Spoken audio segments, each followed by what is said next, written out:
Everyone, Shri शिवाय नमस्तुभ्यम। कैसे हैं आप सब? आई होप आप सब बहुत अच्छे होंगे, स्वस्थ होंगे, मस्त होंगे। मैं भी बहुत अच्छी हूँ।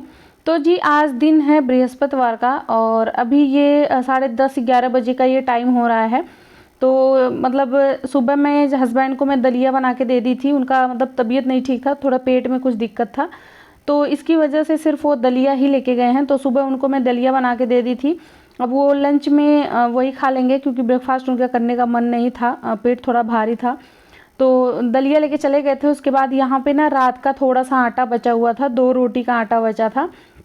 तो मैं सोची वो आटा ख़त्म कर देती हूँ क्योंकि दोपहर के टाइम में हमें भी भूख लग जाएगी। और अभी जो है दलिया तो नाश्ते में हम कर लेंगे, लेकिन दोपहर के टाइम भूख लगेगी। तो मैं सोची अभी ही मैं बना के लंच रख लेती हूँ क्योंकि आज है छठ पूजा, तो छठ पूजा में भी जाना था।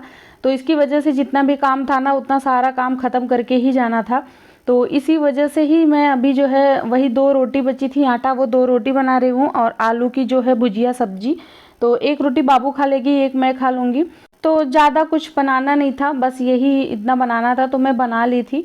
उसके बाद चली गई थी नहाने। तो मैं और आद्या दोनों नहा लिए थे। नहाने के बाद फिर हम लोग जो है सुबह का ब्रेकफास्ट किए। तो वही दलिया था। दलिया खाने के बाद फिर मतलब मैं दवा खाई। मेरे हाथों पैरों में बहुत ज़्यादा दर्द हो रहा था, तो काम करने का मन ही नहीं कर रहा था, इसलिए जो है सुबह की क्लीनिंग भी नहीं हुई थी। तो फिर दवा खा के मैं थोड़ी देर आराम की हूँ।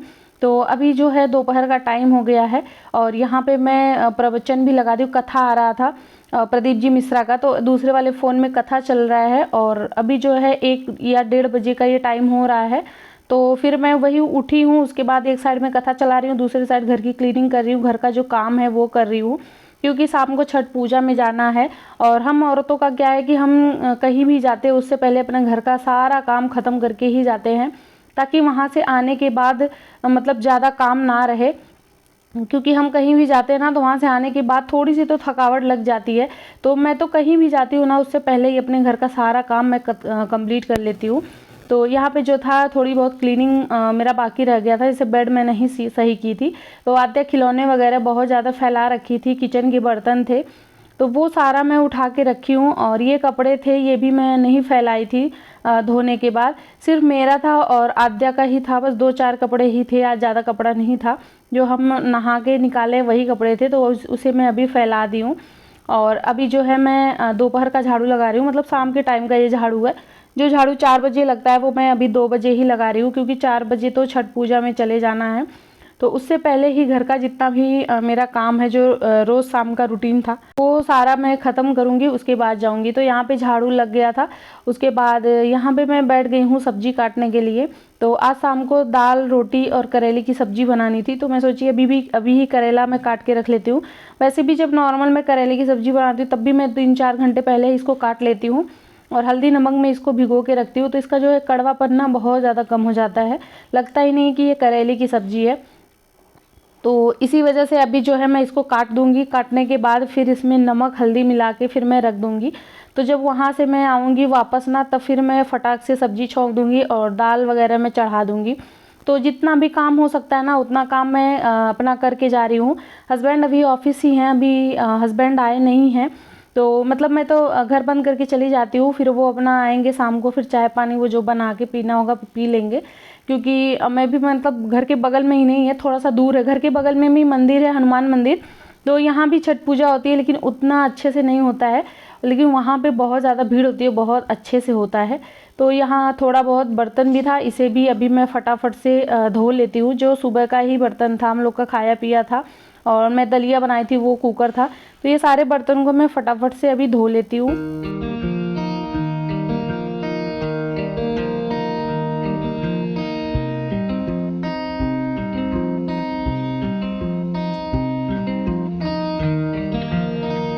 तो बर्तन तो मेरे धुल गए थे। उसके बाद यहाँ पे मैं कर रही हूँ किचन साफ़। जैसा कि मैं बताई हूँ कि मैं सुबह में ये सारा काम नहीं कर पाई थी क्योंकि मेरे हाथ और पैर में बहुत दर्द हो रहा था। बस मैं कैसे करके रोटी सब्जी अपने लिए बनाई थी, उसके बाद दवा खा के मैं सो गई थी। तो सारा काम मेरा जो है अभी दोपहर के टाइम हो रहा है, तो इसीलिए मुझे थोड़ा सा लेट हो जा रहा है क्योंकि मेरी तबीयत ठीक नहीं रह रही है और मुझे ठीक होने में कम से कम 6 महीने का टाइम लगेगा, अच्छी तरीके से ठीक होने में। देखने में तो लगता ही नहीं है कि मैं बीमार हूँ, बट जो दिक्कत मुझे होती है ना, वो सिर्फ मैं महसूस कर सकती हूँ, बाकी देखने वालों को तो लगता ही नहीं है। कोई भी नहीं कहेगा कि मैं ऐसे बीमार हूँ। और फिर मैं एक्टिव भी रहती हूँ, ऐसा नहीं बीमार हूँ तो फिर लेज़ी सी पड़ी रहूँ, थोड़ी सी एक्टिव रहती हूँ, इसकी वजह से और भी नहीं लगता कि हाँ बीमार हूँ। बट दिक्कत मुझे मेरी बॉडी में बहुत ज़्यादा होता है। तो जी यहाँ पे अभी जो है सारा काम मेरा घर का हो चुका है और 3:30 बजे का ये टाइम हो रहा है और यहाँ पे मैं तैयार हो रही हूँ अभी छठ पूजा में जाने के लिए। तो यहाँ पे मैं सूट पहनी हूँ सिंपल सा और एकदम सिंपल तरीके से ही जा रही हूँ। और आद्या जो है ना वो अपनी फ्रेंड के साथ घूमने चली गई है, घर के आगे ही उसकी 2 फ्रेंड रहती हैं, तो उनके घर पे गई है। और मैं बार बार उसको बुला रही हूँ, कम से कम आधे घंटे से मैं चिल्ला रही हूँ कि आ जाओ, चलना है, घूमने चलना है, भाई से मिलने चलना है, मौसी के पास जाना है। उसको कोई फ़र्क नहीं पड़ रहा है कि कह रही मम्मा आप जाओ मैं आ जाऊँगी, लेकिन मतलब उसको उसका जाने का मन नहीं है। वो फ्रेंड जब उसकी मिल जाती है ना तो फिर वो सब कुछ भूल जाती है, पापा मम्मी कुछ नहीं चाहिए, सिर्फ खेलने के लिए चाहिए। तो मतलब कैसे करके वो आई, उसके बाद हम लोग तैयार हुए और आ गए थे यहाँ पे स्टेडियम में। आप देख सकते हैं कि कितनी ज़्यादा भीड़ है और छठ पूजा कितना ज़्यादा अच्छा लगता है ना। मतलब मेरे ना मायके में होता है ना मेरे ससुराल में होता है, मतलब गांव में लोग रहते हैं लेकिन मेरे घर पे नहीं होता। जैसे मेरे मायके में मेरे घर पे कोई नहीं रहता और फिर मेरे ससुराल में मेरे घर पे कोई नहीं रहता है, बट गांव में रहते हैं। तो हम लोग गांव में जाते थे, बहुत अच्छा लगता था। घर के बगल के लोग व्रत रहते थे तो जाते थे, तो हम लोग भी जाते थे। तो हर साल तो मेरा गांव में ही रहता है, मैं दिवाली से पहले ही गांव चली जाती थी। लेकिन इस बार ऐसा है कि मैं अभी यहाँ पे हूँ, तो यहाँ पे रहने के बाद भी अगर छठ पूजा ना देखो तो फिर अच्छा नहीं लगता। और कहते हैं कि छठ पूजा में ना सिर्फ दर्शन करने से ही बहुत ज़्यादा फल मिलता है। तो इसीलिए मैं गई थी और मेरी दीदी और उनके आजू बाजू के लोग आए थे। मैं यहाँ से भी, मतलब यहाँ जहाँ मैं हूँ ना, यहाँ पे भी नीचे आंटी उंटी सब लोग गई थी, वो लोग रहती भी हैं, तो वो भी मुझे बुलाई थी। वो कहते हैं ना बुलावा होता है, तो वो कल ही बुला ली थी कि कल आप छठ पूजा में हमारे साथ चलिएगा। तो मैं बोली ठीक है। लेकिन तो मतलब यहाँ पे बहुत सारे लोग थे, ऐसा नहीं था कि एक ही साइड से जाना था, क्योंकि बहुत सारे थे, किसी के साथ भी आप जा सकते हैं। तो वही हम लोग साथ में ही गए थे। तो मैं थोड़ा सा लेट हो गई थी, ये लोग पहले से पहुँच गई थी, तो मैं दर्शन नहीं कर पाई थी। तो मैं गई थी जहाँ पे सब लोग छठ, वो घाट जो बना हुआ होता है, तो वहाँ पे वो लोग थे, तो वो मैं दर्शन करके और प्रणाम वगैरह करके फिर मैं यहाँ पे आई। यहाँ पे प्रोग्राम हो रहा था, एक साइड में प्रोग्राम था, एक साइड में छठ पूजा और घाट बना हुआ था, दोनों में थोड़ा सा डिफरेंट था। तो जो लोग ऐसे एक्स्ट्रा में गए थे वो लोग अपना यहाँ पे प्रोग्राम एंजॉय कर रहे थे, और जो लोग छठ पूजा व्रत थे और भी साथ में थे वो लोग घाट पे थे। और इतना ज़्यादा अच्छा लग रहा था, इतना सुकून मिल रहा था। यहाँ पे जो है सूर्य भगवान डूब रहे थे, मतलब डूबने का उनका टाइम हो गया है। और हम लोग वहाँ पे प्रणाम पूजा करने के बाद फिर आ गए थे, यहाँ पे प्रोग्राम देख रहे थे बैठ के। और भीड़ आप लोग देख सकते हैं कि कितनी ज़्यादा भीड़ है। यहाँ पे बच्चे भी गुम हो रहे थे, हर 2 मिनट पे एक अनाउंस हो रहा था कि आपका बच्चा यहाँ है, अपने बच्चे को लेके जाएं। तो मतलब कहीं भी अगर भीड़ भाड़ में जाए ना, तो सबसे ज़्यादा तो अपने बच्चे पे ही ध्यान देना चाहिए, मैं तो ये कहती हूँ। और बच्चों के ना मतलब कपड़ों में हमेशा अपना फ़ोन नंबर लेके कहीं ना कहीं डाल देना चाहिए, या तो मतलब उसको टेप से चिपका देना चाहिए। अगर बच्चे गुम भी हो रहे हैं ना, तो भी लोग उस पर फ़ोन करके आपसे कांटेक्ट कर सकते हैं। लेकिन जहाँ तक हो सके ना, हमेशा बच्चों का ध्यान देना चाहिए। मैं तो 1 सेकंड के लिए भी उसको नहीं छोड़ती हूँ, अपने साथ में ही रखती हूँ हमेशा। तो यहाँ पे मतलब चेयर बड़ी मुश्किल से मिली है, वैसे हम लोग खड़े होके ही देख रहे थे। फिर हम लोग 6:30 बजे के करीब अपने घर पे आ गए हैं। तो अभी 6:30 बजे का टाइम हो रहा है और मैं भी घर पे आ गई हूँ। हस्बैंड जो है वो 5:30 बजे घर पे आ गए थे और अपना चाय वगैरह बना के पी लिए थे। और मैं यहाँ जैसे ही आई हूँ ना, वैसे आद्या को भूख लग गई थी, वो रास्ते से ही मिल्क मांग रही थी। तो मैं दूध लेके नहीं गई थी, सिर्फ इसका पानी ही लेके गई थी, क्योंकि 1.5-2 घंटे की ही बात थी। तो मैं सोची 1.5-2 घंटे में ये क्या भूख इसको लगेगी, लेकिन ये बहुत ज़्यादा रोने लगी थी। तो जैसे ही मैं घर के अंदर आई हूँ, वैसे फटाफट मैं दूध गर्म की हूँ और इसको दी हूँ दूध पीने के लिए। तो उसके बाद जो है थोड़ा देर हम लोग आराम किए, थोड़ा सा बात किए हम लोग। फिर यहाँ पे मैं खाना बना रही हूँ, क्योंकि मैं थोड़ी सी थक गई थी, खड़ी खड़ी वहाँ पे ज़्यादा थी। तो अभी जो है एक साइड में मैं छौंक लगाई हूँ सब्जी का, जो करेले की सब्जी मैं काट के गई थी, एक साइड रखी हूँ दाल, और साथ में दूध भी गर्म कर रही हूँ। और यहाँ पे ना मैं अपनी आँखों का सिकाई कर रही हूँ। मेरे आँखों में ना छोटा सा दाना निकल गया है, उसकी वजह से बहुत ज़्यादा दर्द हो रहा था मेरी आँखों में, और आँखें भी लाल हो रही थी धीरे धीरे।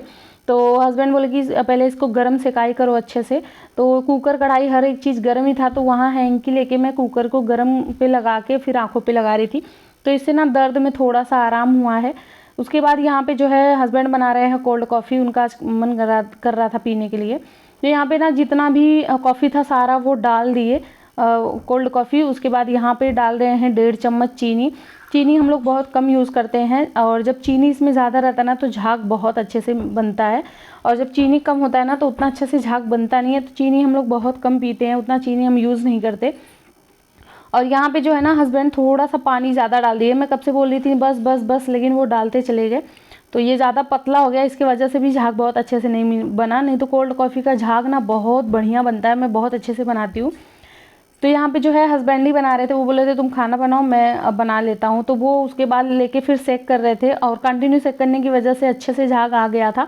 और यहाँ पे हमारे पास आइस क्यूब भी नहीं थे, बस छोटे छोटे से थे, जो बचा हुआ पानी था वही मैं निकाल रही थी। तो मतलब ये ना जुगाड़ वाला कोल्ड कॉफ़ी बना था, बहुत अच्छा नहीं था बट टेस्ट अच्छा लग रहा था, ऐसा भी नहीं था कि बहुत ज़्यादा बुरा था।